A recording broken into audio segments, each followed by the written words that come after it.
What is going on YouTube? Owen Watt here, or Owen World of Tanks, and today I'm going to be going over the differences between the IS-7 and the IS-4. Now, the IS-7 and the IS-4 are the two Tier 10 Russian heavy tanks. So now both of these tanks are very strong, and they both have different characteristics that make them strong. So now, as you can see, they visibly from the side, they look different, but they have the same kind of premise, like they don't, they're not gonna stick up really tall like an AMX 5120, say, or like a mouse. They're both pretty sleek and not too tall. But so now let's take a look at the hull really quick. So on the IS-7, you have 150 millimeters of hull armor at the front with excellent angling. This is actually a little flat spot here, so if you're in a, say, a T110E5 or like a tall tank, then you can shoot down on this little hatch here. You can, if you have 260-ish pen plus, you should go in. But nonetheless, if you're at the same level with this tank, you're not going to be able to really get through this upper plate unless you're firing like heat or something from like a Jagdpanzer 100 or something with high pen. Now moving on to the sides, it's got really nice spaced armor on the side, and it's also 150 millimeters. But in order to pen this IS-7 on the side, you're gonna wanna shoot it underneath the tracks, like just above the tracks, but underneath the spaced armor, because this will eat your shots all day. The rear actually has some sloping and angling, but it's not really gonna save you. It's very weak, as you can see, 100 millimeters. But if you come up against say 1390 running the 76 millimeter gun or something with a really low caliber gun, they might ricochet off your rear, but nothing to bank on. Now the turret is probably the most heavily armored turret in the game, at least not heavily armored, the most well suited turret in the game for going hull down, along with the T32, T29 and whatnot. But this turret is almost impenetrable if you hit it from the front. Like, there is almost no way you're going to penetrate this turret just because of the sheer sloping of it. And even in the side, it's thick, but you'll be able to. That's where you start noticing it. If you have a flat-on shot at the side of the IS-7's turret, you'll probably go in. And same with the rear and same with the side. But if you have a chance, shoot the hull over the turret, because the turret is very heavily armored. Now, the lower plate in this tank is extremely weak. It can be penetrated by just about anything it meets, other than, possibly, like, say, a T44 or something like that, with only like 180 millimeters of pen. But if you got 200 pen-ish plus, that's going in lower plate. So that's basically the armor characteristics on the IS-7. I'm going to go over the gun really quick. So it gets the 130 millimeter S70 gun, which is a 4.38 rate of fire, 250 average pen, 490 average damage, and 303 average gold pen, and 490 average damage gold pen. And it shoots APCR, which is something that is very well liked with the IS-7. And yeah, so the rate of fire I have 100% crew right now. My crew's not full because I purchased this tank recently. I have a Churchill 3 I trained my crew in, but it's nothing too special yet. It's got 11.56 reload time, and imagine with Brothers in Arms, it's probably around 11.5-ish, because seeing as I events and rammer. It's probably around 11.5-ish, maybe 11.45, and yeah, so it's got a fairly decent rate of fire for the alpha it has. The Pen 250, well, that's actually I believe it's the second lowest out of any Tier 10 heavy. I know it's better than the 100, but I believe it's the second lowest. I wouldn't quote me on that, but it is very low. And you would think 250 pen, that's actually pretty good. And you'd be surprised, like you'd be bouncing. I've bounced medium tanks and stuff in this tank with this gun and the pen. It's quite frustrating sometimes. Same with the 0.4 accuracy and the 3.1 second aim time. It can be very frustrating. But when the gun hits, it hits hard and it reloads fairly quickly. So if you can get hull down or everything, you're gonna want to stay close quarters with this tank. You will do well. And the engine, 1,050 horsepower engine for 68-ton tank, almost 69 tons. It is very fast. It's got a 59.6 kilometer an hour top speed limit. You're not really going to hit that. I usually do about 40-ish flat terrain if I am, going, if you have a long enough stretch. It's usually around 35 though, and it's very quick to accelerate. 28 traverse speed, which isn't bad, and it gets the job done. And yeah, it's got 400 meter view range, and signal range is 720 meters, but that's pretty much standard. Yeah, so that's the IS-7's base characteristics. I run vents, rammer, and gun lane drive to help with that reload, and I run two small first aid kit and a small repair kit just because I don't have many credits as you can see, and I like to kind of conserve credits, and I usually don't run the big consumables in random battles. But I do run the automatic fire extinguisher because it really does save you. And then my take 23 AP. I should probably take probably five more APCRs, what I should really be taking, but I've been skimping out recently. And then I take two HE rounds just in case. Alright, so now let's move over to the IS-4. Now the IS-4 was it was my second tier 10. I've had it for a lot longer than I've had the IS-7. And well, my stats in the IS-4 are actually pretty good, considering the fact that it was my second tier 10. I have a 61% win rate in it, almost 100 battles. Average average efficiency of 56. And I don't have my first mark yet, only because I don't play it a lot. I play it very frequently, but I've been starting to play it a bit more. It's got 4 steel walls and all that good stuff. I've done 5,000 damage in it before, but that's beside the point. I mean, it can really dish out damage quickly. So here's my crew. It's got a 4-man crew, unlike the IS-7's 5-man crew. And I have my first set of perks. I still have repairs on these two guys. I forgot to switch those out. I gotta redo my perks on this thing. But yeah, I definitely go for repairs all the way, and then when you retrain, then once you get to 100%, you retrain for the success, and then other various perks. So the IS-4 has 10 millimeters less hull armor on the front, but this slope is very nice for this tank. It's well suited. I feel it gets the job done. If you hit this plate or this plate on head on, it's gonna bounce. The upper plate is when people shoot gold, they can get through it. Sometimes even Yak Pans or even hundreds can get through it with their super heavy pen. And same with this little flat plate here. But this lower plate again is very weak. The turret is very nice, just like the i7s. It's not up to par with the i7s because the i7s is just that's one of its key features. But it gets the job done, and it's pretty good. If you can pretty much stay hull down ish in this tank, if you show only your upper plate, it's a very, very strong tank.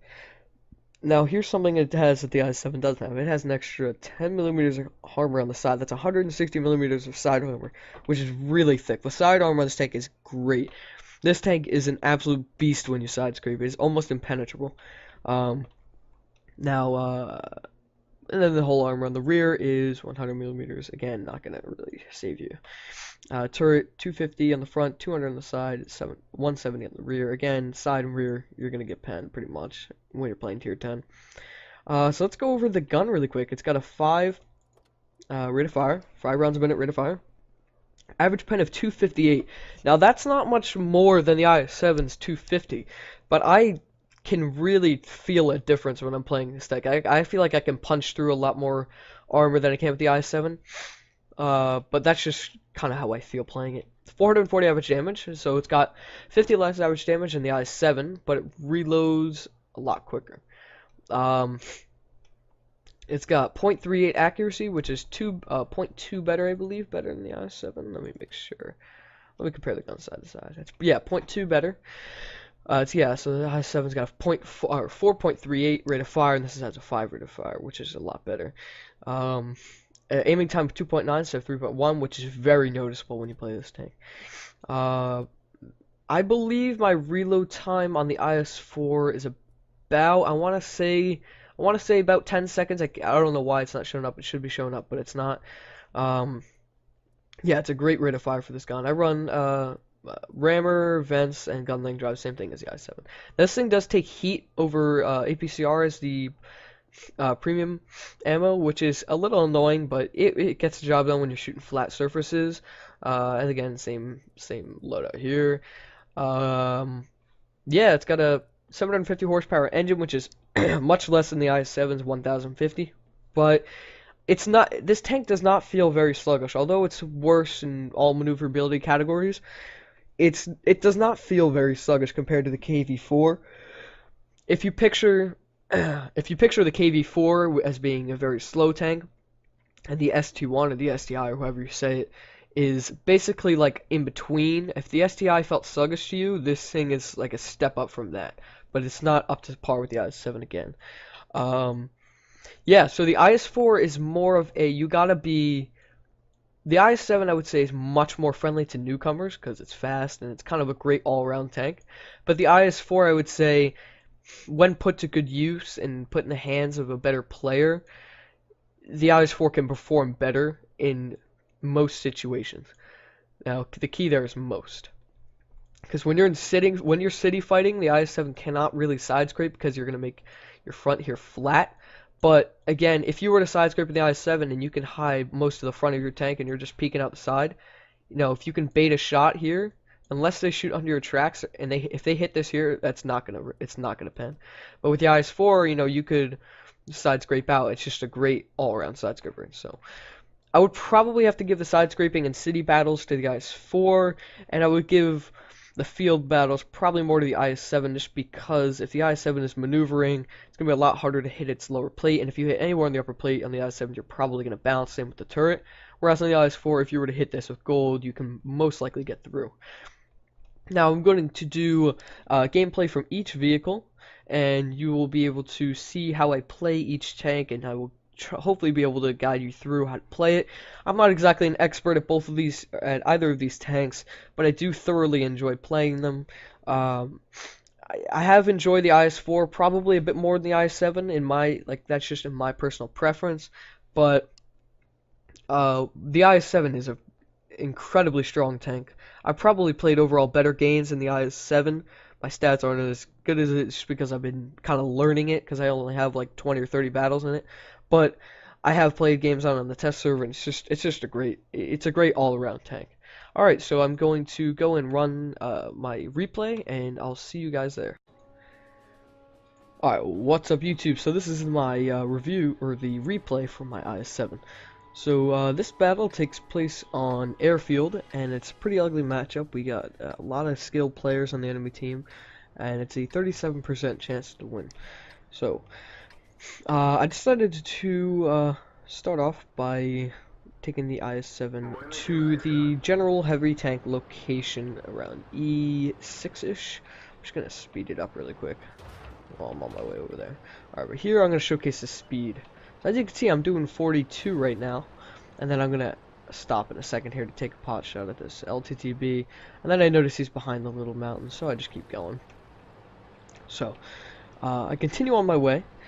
I noticed that there's actually a Ripper Patton on the other team, which is pretty cool. I've only seen a couple of them so far, considering that they just came out, but anyway, so let me make this bigger really quick. This is usually how I keep it. Alright, anyway. So our E100 decides, I see that IS-3, but I say, I'm going to go to fixed camera. I decided to push up because I know he's not going to stick around. E100 takes a huge hit from artillery, 1,000 damage, and I'm like, okay, so obviously they're all over the place here. I aim for a shot on the R10, but I'm not going to risk it, only because I know the accuracy is so weak on this tank, and it's not worth the shot to me. Now the E100 pulls around and he loses a lot of health. So at this point, I'm trying to figure out the correct angle I should be setting up in. Trying to, as you can see, I zoom out here to try to see if my lower plate's hidden. I'm gonna pause it really quick here actually, and just check out my angle. So as you can see, pretend if I'm a heavy tank right here, about to come around the corner. This is what you're gonna see, and I can shoot them, as you can see right here. If once I continue out, which I should do in a minute, but as you can see, we're right there actually is where and as you can see, lower plate completely hidden, Only shot is at the angled upper plate, and since he's shooting up at me, there's almost no chance I would be penetrated on that angle. So that's kind of the kind of angle you want to put your IS-7 in. So I didn't find any action. I was sitting here and sitting here. I know there was a lot of tanks there, and right as I turned to leave, there we go, IS-5 T-34. I'm lucky the IS-5 misses. So I pull up to take a shot at this LTTB, whom I do not end up finding a shot on. And I continue forward, and I figured, alright, whatever, it's not worth it, and he's just gonna get taken out anyway. So I turn around, and as you can see, I see the IS-4 out there, but I'm not gonna bother with him for now, just because he's way out there and there's no point. So our E-100 goes down. It's only me and an IS-3 holding everything, holding all these guys here, and they have all these tanks out here. So there's an RHM over there. I take a blind shot. I'm like 100% sure that went in. Actually, I am 100% sure because I checked the out-of-game results. And so there's a T-44 here. T-34 actually team kills his own IS-5 trying to take a shot at me, but here's where I'm going to show you my angle. So here's the T-34. T-34's angle is just about here. Now, if he hadn't killed that IS-5, you know, it would have been the same angle. Let's check it for the IS-5 as well. So say that's like his line of view at me. That's all he can see of my tank. Yet I can see all of his tank if he had not killed that IS-5. So I'm going to continue to replay. I was going to take a shot at his turret, but I figured it wasn't worth it. RHM pops back up, and he continues reversing. I take a shot, and I finish him off. So like 3 minutes into the game, I only have 179 damage. Well, I actually have one blind shot, but I didn't know it at this point. So I was figuring, alright, great, this game's going to go down the hill real quick. And so I go to pull around this corner to help engage these lower tier heavies. I figure I can bully them, and then all of a sudden an SC-122-54 appears. So it's like, oh great, he's got the DPM of just a monster. So I put one into him, and he's going to ricochet me. I'm going to check where that one ricocheted really quick. That one ricocheted, as you can see, it ricocheted right there. Had he hit a fraction of an inch lower, he would have gone in. And yeah, so that's just showcasing the arm. And as you can see, somebody hit the turret. I can't exactly remember who hit the turret, but somebody did hit the turret, and it's not going to go in. Anyways, back to the fixed camera. I see he's not moving, so I figured I'll take another shot. He shoots a gold round, and that's where, as you can see, the lower plate, that'll go in every single time. He didn't even need gold to go through. Yeah, so I wasn't sure what I wanted to do, so I decided to re-angle. That one, I'm not going to stop it for every shot. I'm just showcasing, because this literally defines the IS-7's armor with these shots right here. That's the only reason I'm stopping these. So the IS-7, as you can see, hits the upper plate bounce. Lower plate's going to pen every time. And he hits the track, and this absorbs the damage because of the spaced armor. And heat does not do well against spaced armor.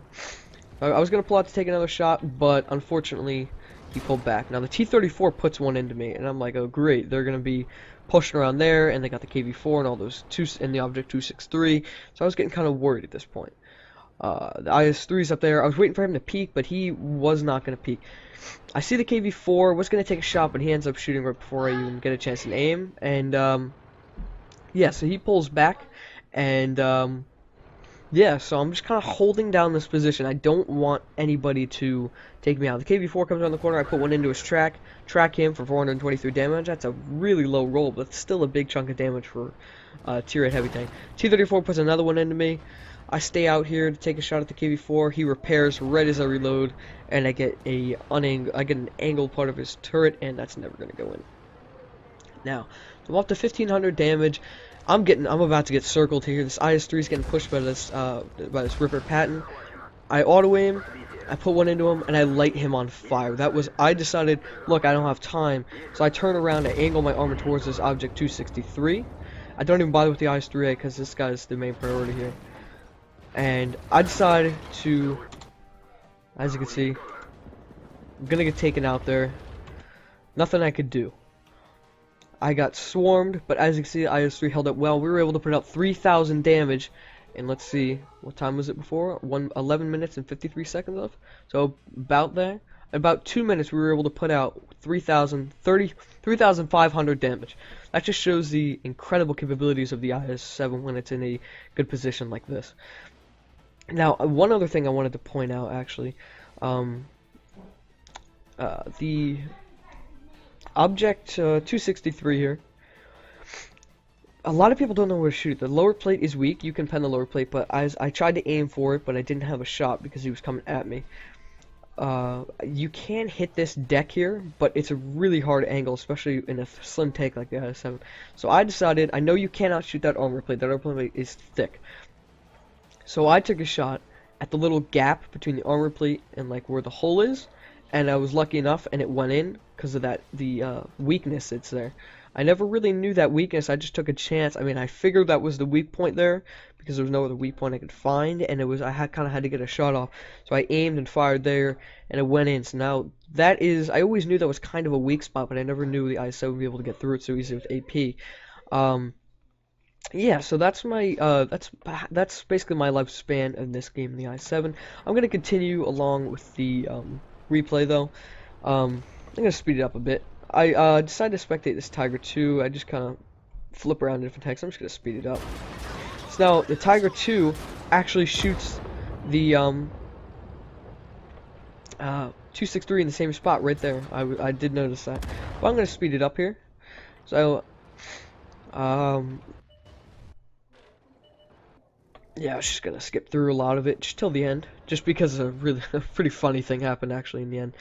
And, yeah, so as you can see, speeding up, and so now they have their IS-4 on cap. Okay, we have two bat chats, a Skoda T50 and a T34. Our bat chat, one of our bat chats, is moving in on the cap. There's 12 seconds. Our bat chat is loaded. Our Skoda T50 is making his way back. This bat chat's about to take aim. The T34 is off doing whatever the T34 wants to do. Now, there are 14 seconds left. This bat chat is loaded, so is the other bat chat, and so is the Skoda. We're pushing it on the IS-4. He does not want to peek that because then he'll get absolutely destroyed. Our other bat chat misses a shot. At this point, there are 4 seconds.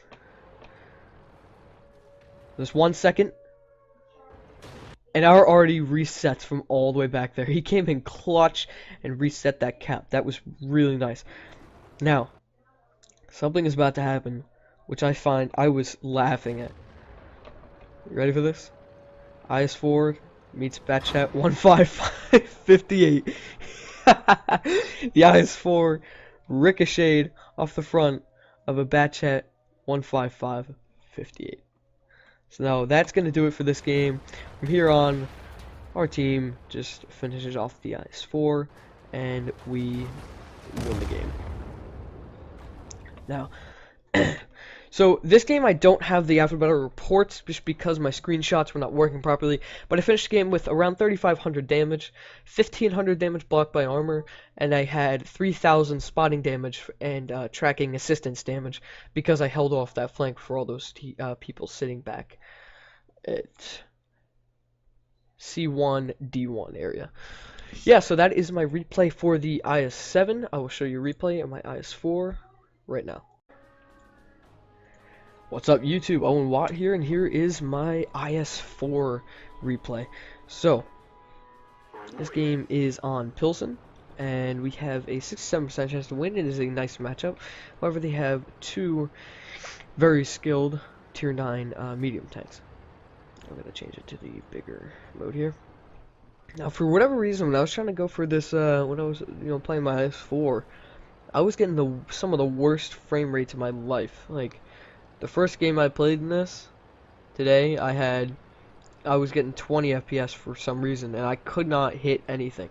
This game it was a bit better, and I was able to play nice, play much better. But yeah, so Pilsen is it's a new map, and so I decided I was gonna hold this middle here. I thought I was gonna go down there because that's where the heavies usually go, but I decided I was gonna hold the middle. So I set up a side scrape. I get spotted by the 50B. Take aim on him. He realizes I'm aiming at him. He pulls back. 5120 gets spotted. I pull back. Could have taken that shot. Instead, 50B pulls out. Put one in him. Pull forward. Baiting shots. Next one gets eaten by my track. Next one ricochets. Next one gets eaten by my track. Now I'm waiting for my track to get up.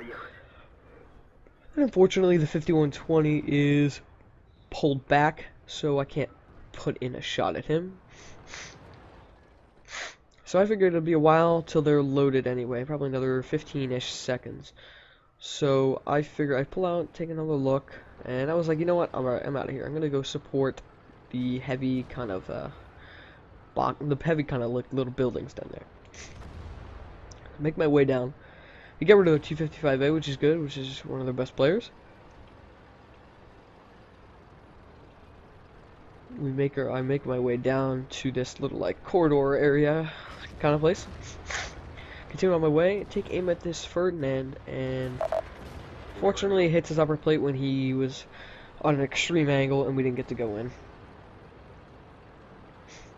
Continue on my way, I know there's an E-75 up there somewhere. There's E-75. Unfortunately, right as we fire, he re-angles and we only track him. We continue on our way. I wanted to say that Centurion, but I couldn't because he would have been killed from both sides. This time we go into the Ferdinand, hitting that very flat part of the armor.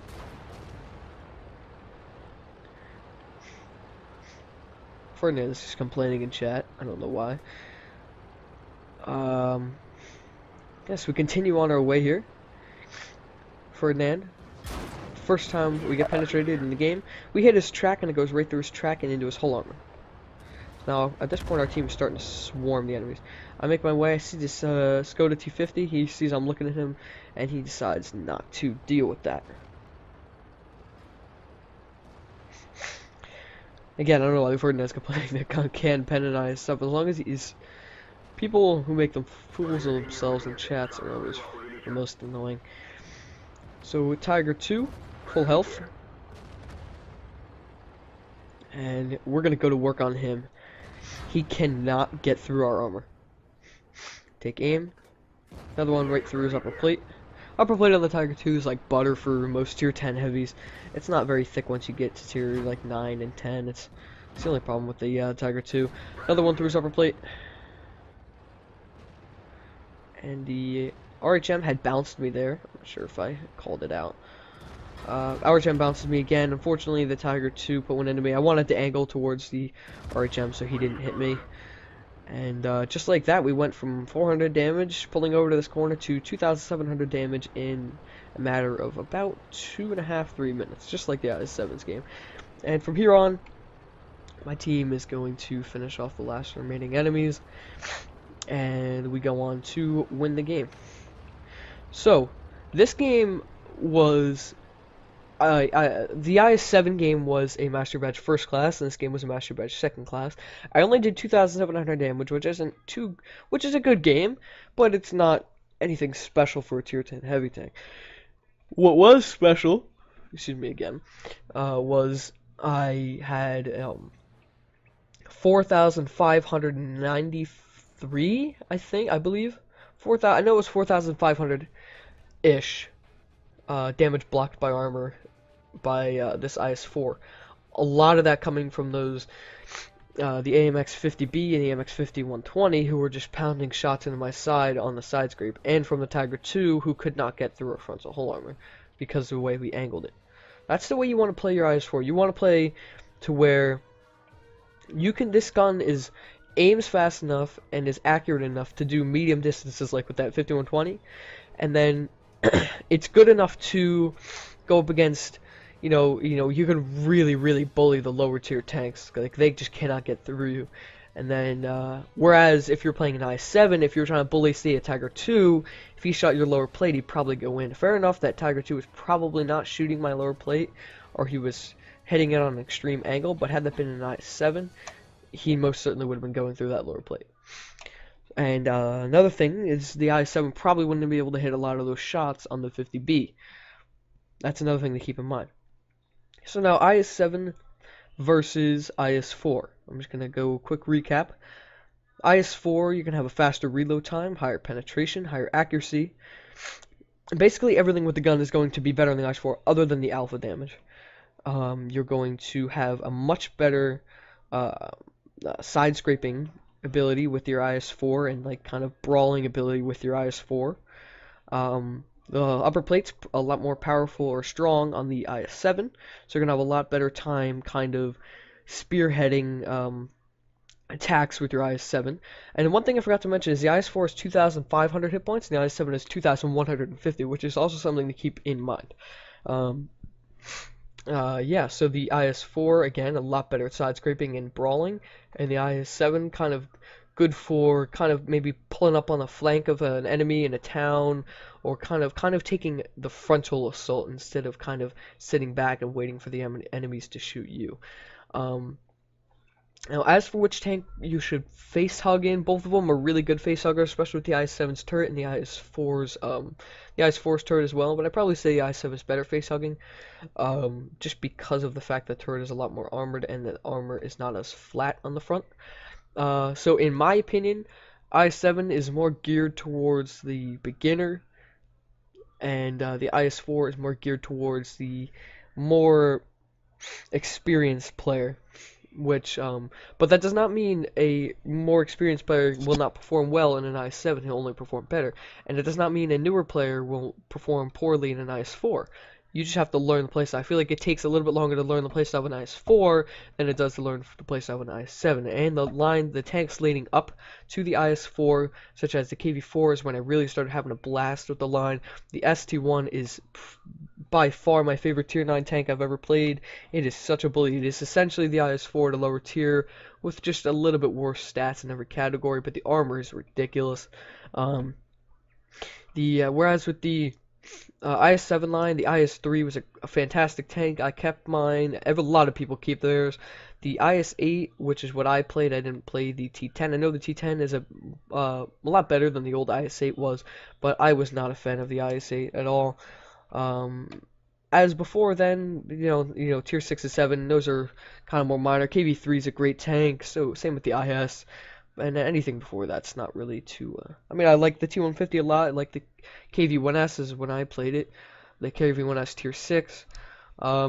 Yeah, so they're both great lines. They're both geared kind of more towards beginners. IS-7 more towards beginners than the IS-4. Personally, depending on the situations, I'd probably be more comfortable in an IS-4 in most situations, but there are definitely certain circumstances where the IS-7 would be the tank to go with. Alright, this has been Owen Watt. Thanks for watching my video, and I'll catch you guys next time.